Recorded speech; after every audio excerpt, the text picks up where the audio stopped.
Merci d'être en notre compagnie afin d'évoquer la situation migratoire, notamment autour de votre commune. Vous êtes plusieurs maires du littoral à vous réunir depuis quelques semaines maintenant et vous avez préparé plusieurs propositions à l'État vis-à-vis des tentatives trop nombreuses et parfois dramatiques de traversée de la Manche. Quelles sont vos propositions et à quoi peuvent-elles servir concrètement? Alors déjà, elles ont le mérite d'exister parce que, jusqu'alors, ben, voilà, on nous laisse dans l'ignorance et on n'arrive toujours pas à avoir d'échange avec, le ministre, Retailleau, hein. Alors, je sais bien que le foot, c'est important, mais les morts dans un Manche salé, tout autant. Et je regrette, qu'on priorise en fait, ce genre d'événements par rapport à ce que nous vivons et les appels que nous faisons maintenant et que je fais depuis plusieurs semaines. Et On est quand même à vous n'avez pas 55 morts. reçu depuis, puisque effectivement, et je l'évoquais, vous Non, avez pris la parole à de nombreuses reprises pour évoquer cette situation migratoire. Aucun échange avec le ministère de l'Intérieur. non, non, non, il reçoit, en fait, voilà, les fédérations, pour ce qui se passe dans les matchs, de foot, mais pas par rapport à ce qui se passe, dans la Manche, ni, ce que vivent actuellement les maires du littoral. Donc, voilà, je tiens à le dire publiquement parce que franchement, on en a, un peu ras-le-bol d'être ignorés. Donc et encore cette nuit, on a quand même été, interpellés parce que, on a encore sauvé en fait Mm. des personnes, hein, il faut savoir, hein. Tardingan, à Calais, où on a encore ramené une cinquantaine de personnes et encore, cette nuit peut-être d'autres vont mourir. Donc ce serait bien que, ils puissent, prendre conscience de cela. Alors les propositions, elles ont voilà, elles sont ce qu'elles sont, elles ont au moins le mérite d'exister. Vous demandez notamment Plusieurs l'instauration d'un préfet à l'immigration sur le territoire. Oui, tout à fait, pourquoi? Parce qu'en fait, on s'aperçoit que le département du Pas-de-Calais déjà est grand, hein, il a plus de 800 communes. On a eu la problématique des inondations, hein, qui sont venues alourdir, de nos difficultés et puis, on voit bien qu'on a l'impression qu'il y a un manque de coordination entre toutes les forces, de l'ordre et de sécurité, qu'on manque de moyens, que, Il y a eu de on l'argent a pourtant besoin. qui a été mis. Il y a un problème avec notamment les autorités britanniques peut-être. Bah, écoutez, les autorités britanniques, elles sont, voilà, dans la plus grande, hypocrisie, hein, puisque, les millions de migrants qui sont passés depuis plus de 25 ans ne sont jamais revenus. Ils en ont besoin encore, parce qu'ils ne bougent pas de toute manière leur loi du travail. Donc, très clairement, ils continuent à accepter, cette, population, parce qu'ils en ont besoin et donc, moi dans les propositions, c'était de dire, ben, demande un préfet effectivement à l'immigration. On demande à pouvoir expliquer techniquement ce qui se passe sur la bande littorale. On demande et ça c'est personnel, je demande le rétablissement du délit de séjour irrégulier sur le littoral. Pourquoi? Parce que techniquement, ça permettrait, de pouvoir, amener à avoir un éloignement, en fait, par rapport à ces personnes, mais aussi à les éloigner, de la traite des hommes, qu'opèrent les passeurs aujourd'hui, ou les activistes. Il faudrait, également, qu'on puisse, créer un lieu d'accueil humanitaire pour, qu'en dehors, de la bande littorale, ces personnes puissent être, en fait, accueillies de façon réfugiée, et qu'on puisse traiter leur situation. On peut pas continuer à dire: «Oh bah tiens, il y a des migrants sur le littoral, on les ramène à Calais». Bah non, moi je suis pas d'accord quoi. Et donc c'est devenu un petit peu une habitude où tout le monde se dit: «Bon ben elle se débrouille pas mal avec son problème au bout du compte», et donc on va Dernière continuer à petite faire comme ça. question, Madame le maire, sans réponse de l'État. J'ai lu, vous annoncer que vous travaillez donc certes sur des propositions, on en parle depuis quelques minutes sur CNews et sur Europe 1, mais aussi sur des actions. Est-ce que vous lancez ce soir un ultimatum, disons-le très clairement, au gouvernement si ce dernier ne vous répond pas? Oui, c'en est un. Oui, oui, c'en est un et c'en est un, clairement parce que, jamais en fait, depuis, qu'un gouvernement a été installé, il y a eu au moins une réponse, par rapport aux nombreuses demandes de rendez-vous, un désintérêt complet, de ce qui se passe sur le littoral. Le collectif a été conçu aussi pour cela, pour qu'entre maires, on puisse, par solidarité, échanger, mais aussi s'entraider. Il y aura effectivement des actions qui seront menées si, nous ne sommes pas reçus, parce C'est-à-dire que, quelles actions, alors on soyez peut-être beh, plus je concret. peux pas vous les je ne peux pas vous les citer, vous voyez? Mais bon, il y a un temps, où, on avait mené, par exemple à Calais, une très grande action, pour, aller manifester devant le parlement britannique. Voilà. On était près de 500, voilà, et des actions, on peut en faire plein de différentes façons, dans différents sites. Mais tous les cas, on en a assez, on veut vraiment être entendu, écouté, et on veut surtout participer en fait, aux différents dispositifs que l'on met, en place. Parce que nous, on sait ce qui fonctionne et ce qui ne fonctionne pas, que les passeurs, on les voit tous les jours, Mmh. et que voilà, on a aussi, beaucoup de dégradation qui s'accentue, ce qui crée pas un climat, super, favorable.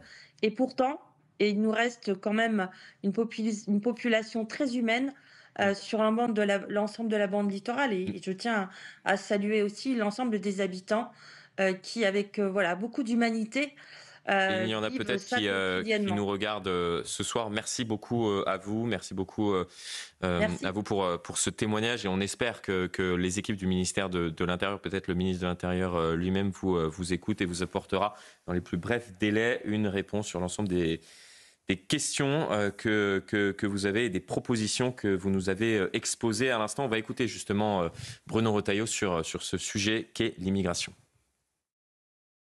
Bien sûr que les conditions dans lesquelles se font les flux migratoires aujourd'hui, ça n'est ni une chance pour les migrants. Je veux rappeler quand même les drames qui se passent en Méditerranée et dans la Manche, les drames qui se passent quand on ne veut pas s'intégrer, quand on reste dans des ghettos.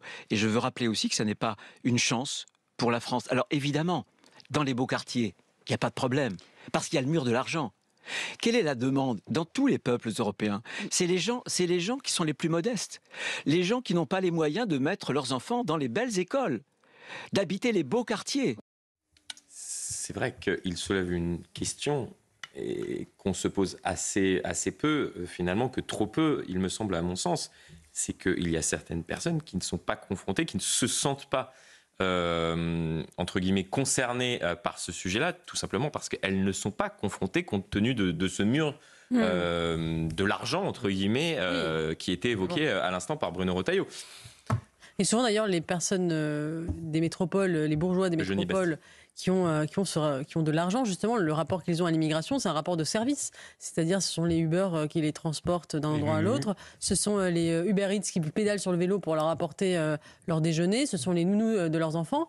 Et effectivement, c'est un rapport de service à l'immigration, mais ils ne vivent pas au quotidien les effets collatéraux d'une immigration massive et incontrôlée. C'est ça le vrai défaut. Et il y a une déconnexion extraordinaire. Et quand je vous parlais tout à l'heure du fait que la gauche européenne, la gauche française est la plus immigrationniste d'Europe, c'est aussi parce que c'est la gauche la plus urbaine, la plus déconnectée des classes populaires, et qu'il y a un problème de sociologie. C'est-à-dire que sociologiquement, cette gauche n'étant plus connectée aux classes populaires, elle ne fait plus résonner cette angoisse de l'immigration, et c'est une particularité sociologique de la gauche française. Et c'est aussi parce que la gauche a perdu tout discours économique et social convaincant, en tout cas. Et donc, faute d'avoir un discours économique et social comme elle avait pu l'avoir pendant des décennies et des décennies, elle s'est rabattue sur les questions sociétales et sur les questions d'immigration, en faisant, pour le dire de manière assez abrupte, de l'étalage de vertu. Vous savez, il y a des politologues qui ont travaillé sur ce concept-là, des luxury beliefs, justement des croyances de luxe. C'est devenu un accessoire. C'est-à-dire, avant, vous auriez pu vous acheter un sac d'une grande marque, et maintenant, si vous êtes un fameux bobo, un de ces bourgeois des grandes métropoles, vous affichez vos convictions sur l'immigration parce que c'est perçu. Ils s'en fichent en réalité des immigrés. Parce qu'ils ne savent pas ce que vivent les immigrés. Ils ne vont pas voir à Porte de la Chapelle le sort désastreux qui est réservé aux migrants qui sont sans papier en France. Ils ne se préoccupent pas de ce qu'ils vivent en Algérie, de ce qu'ils vivent en Libye, par exemple, dans les camps, livrés aux mains des trafiquants d'armes. Ce qui les préoccupe, c'est leur propre vertu. Comme par ailleurs, ils se sentent relativement coupables, quelque part sans doute, d'avoir contribué à la gentrification des villes, d'avoir justement poussé à l'augmentation des prix de l'immobilier, d'avoir expulsé aussi les catégories populaires d'un certain nombre déséquilibre de quartier, ils se rachètent une bonne conscience. Mais dit autrement, ce sont les nouvelles indulgences. Ils se moquent éperdument des immigrés. Ils s'en moquent éperdument. Enfin, bien souvent, en tout cas, ils s'en moquent éperdument. Il y a des vrais militants, il y a des gens qui essayent vraiment d'agir au quotidien, mais les autres s'en moquent éperdument. Ils s'achètent une vertu. Maître Bovis. Et puis aussi, il y a une confusion qui est opérée, mais de manière aussi très volontaire, parce que comme le dit Eugénie Bastier, il y a une immigration de services qui, d'ailleurs, n'est pas contestée, qui n'est pas regrettée, au contraire. Que ce soit dans les restaurants, que ce soit... Enfin, il y a besoin d'une immigration, en tout cas, de travail, dans les métiers surtout en tension. Mais après, surtout, c'est l'immigration illégale qui pose aujourd'hui un véritable problème, et surtout une immigration qui ne veut pas s'insérer socialement, qui ne veut pas s'insérer dans le milieu du travail, et qui pose un certain nombre de difficultés, notamment aussi liées au trafic de drogue. Il est là le vrai sujet. Mais aujourd'hui, et c'est aussi le discours qui est tenu en partie par la gauche, de vouloir confondre ces 2-3 types d'immigration pour accuser derrière la droite de ne pas vouloir, de ne plus vouloir de vagues migratoires, de vouloir couper les robinets, etc. Alors que ce sont des sujets qui sont complètement différents. On a parlé de Calais, on va voir ce qui se passe du côté d'Orléans, toujours sur cette question de l'immigration. Vous en parlez d'Orléans. Dans cet hôtel situé en banlieue sud d'Orléans, des dizaines de migrants comme cet homme sont logés, pris en charge par des associations. Avant d'arriver ici avec sa femme enceinte, Alpha travaillait à Paris avec de faux papiers.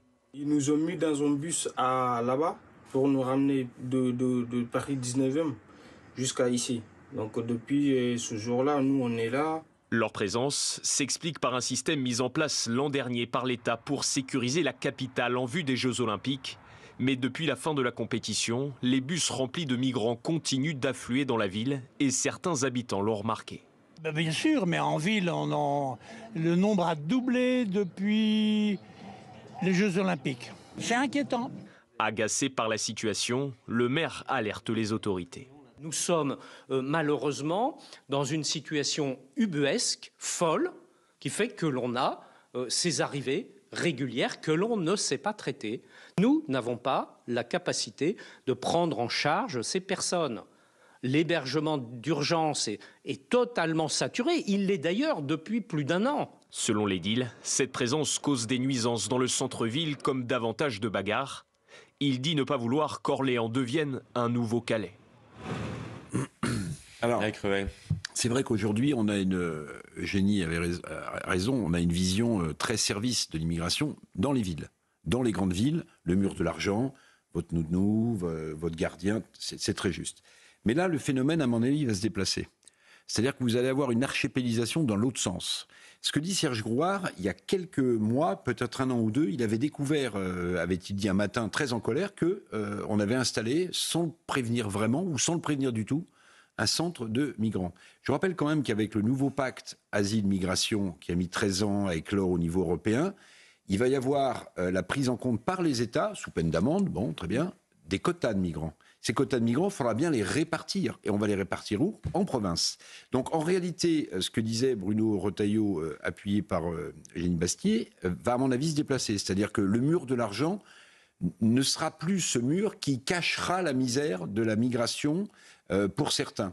Pas du tout. En fait, Orléans, c'est une ville aussi, avec des quartiers extrêmement bourgeois. Et quand le maire dit, il est en colère, Serge Grouard, quand il dit... En fait, je n'ai plus de capacité hôtelière pour loger ce flux de migrants qui arrive. Ça veut dire qu'en fait, vous allez vous retrouver à Orléans avec des problèmes qu'on trouve aujourd'hui porte de la Chapelle, c'est-à-dire des migrants qui vont peut-être être sous des tentes, qui vont peut-être être laissés à l'abandon, sans travail. Et du coup, tout le monde va comprendre ce qu'est la migration. Et là, le mur de l'argent ne permettra pas de trier ceux qui...